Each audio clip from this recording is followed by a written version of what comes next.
மாண்புமிகு பேரவைத் தலைவர் அவர்களே, தொகுதி மறுவரையறை டீலிமிட்டேஷன் அப்படிங்கிற பேரில் எக்காரணம் கொண்டும் நம்முடைய தமிழ்நாடு பாதிக்கப்படக்கூடாது என்பதுதான் எங்களுடைய உறுதியான நிலைப்பாடு. அது மட்டும் இல்லை, தற்போதைய மக்கள் தொகை கணக்கெடுப்பு அடிப்படையில் புதுசாக டீலிமிட்டேஷன் கொண்டு வந்தால் அது எவ்வளவு பெரிய ஆபத்தாக அமையும் அப்படிங்கிறத இந்தியாவுக்கே முதலாக சொன்ன இயக்கம் எங்களுடைய திராவிட முன்னேற்ற கழகம், எங்களுடைய தலைவர் அவர்கள்தான். இந்த விஷயத்தில் எங்களுடைய கழக அரசு எடுத்த பல்வேறு நடவடிக்கைகளை இங்கே பேசிய அமைச்சர் பெருமக்கள் உட்பட பல்வேறும் இங்கே பதிய வச்சிருக்கிறாங்க. இருந்தாலும் நான் சில நடவடிக்கைகளை இங்கே பதிய வைக்க விரும்புகின்றேன். டீலிமிட்டேஷன் சொல்லி தமிழ்நாட்டுடைய எம்பிக்கள் சீட் எண்ணிக்கையை குறைக்க அனுமதிக்க மாட்டோம். தமிழ்நாட்டுக்கு தற்போதுள்ள ரெப்ரசன்டேஷன் விதிகாச்சாரம் குறையக்கூடாதுன்னு இதே சட்டமன்றத்தில் 2024 ஆண்டு பிப்ரவரி மாதம் அன்று தீர்மானத்தை நிறைவேற்றியவர் எங்களுடைய கழக தலைவர் அவர்கள், அப்போதைய முதலமைச்சர் அவர்கள். பிறகு சென்ற ஆண்டு பிப்ரவரி 2ஆம் தேதி இது தொடர்பாக ஒரு அமைச்சரவை கூட்டத்தையும் கூட்டி எங்களுடைய முதலமைச்சர், எங்களுடைய தலைவர் அவர்கள் அப்பொழுது நடத்தினார்கள். அந்த கூட்டத்தினுடைய முடிவின் எடுக்கப்பட்ட அடிப்படையில் சென்ற ஆண்டு மார்ச் மாதம் 5ஆம் தேதி எங்கள் தலைவர் தலைமையில் ஒரு அனைத்து கட்சி கூட்டமும் கூட்டப்பட்டது. அந்த கூட்டத்தில் இங்கே இருக்கக்கூடிய மாண்புமிகு நீர்வளத்துறை அமைச்சர் அவர்கள் அவங்களுடைய இயக்கத்தின் சார்பாக கலந்து கொண்டு அவருடைய கருத்துக்களை அங்கே பதிய வைச்சிருக்கிறார். அதன் பிறகு மார்ச் 7ஆம் தேதி டீலிமிட்டேஷன் எக்ஸசைஸின் அதனுடைய ஆபத்தை விலக்கி தென் மாநிலங்கள் உள்பட 7 மாநில முதலமைச்சர்களுக்கும் அந்தந்த மாநிலங்களைச் சேர்ந்த முக்கியமான அரசியல் கட்சி தலைவர்கள் அனைவருக்கும் எங்களுடைய தலைவர் அப்பொழுதைய தமிழ்நாடு முதலமைச்சர் அவர்கள் ஒரு விளக்கமாக ஒரு கடிதத்தையும் எழுதியிருந்தார். பின்பு மார்ச் 22ஆம் தேதி ஃபேர் டீலிமிட்டேஷன் என்ற தலைப்பில் 5 மாநில முதலமைச்சர்கள் மற்றும் இந்தியாவுடைய மிக முக்கியமான 10க்கும் அதிகமான கட்சிகளை சேர்ந்த முக்கிய தலைவர்களை கொண்டு ஒரு ஜாயிண்ட் ஆக்ஷன் கமிட்டி கூட்டத்தை எங்களுடைய தலைவர் அவர்கள் சென்னையிலே நடத்தினார்கள்.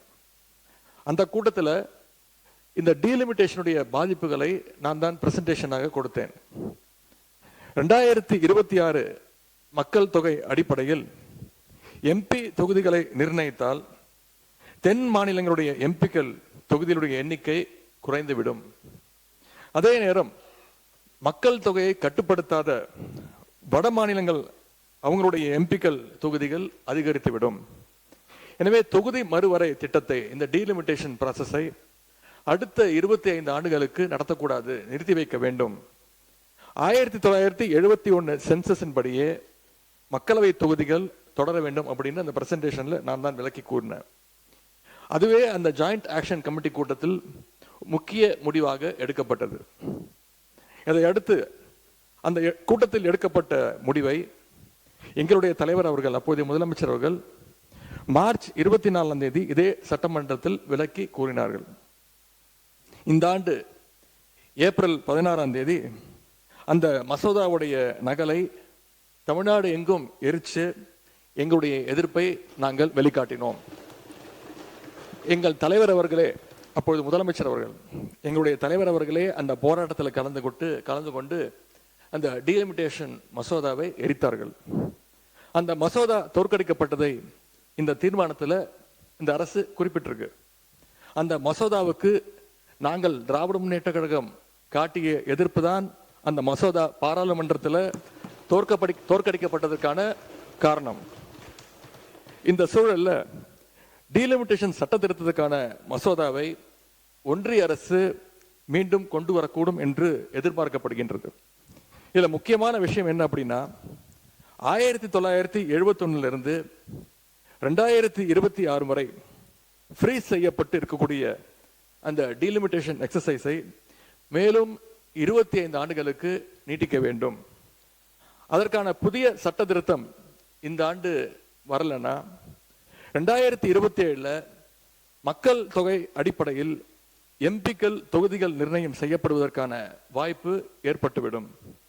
அப்படி செய்யறதுக்கான அதிகாரத்தை அரசியலமைப்பு வழங்கியிருக்குன்னு சட்ட வல்லுநர்கள் தொடர்ந்து கூறி வருகிறார்கள்.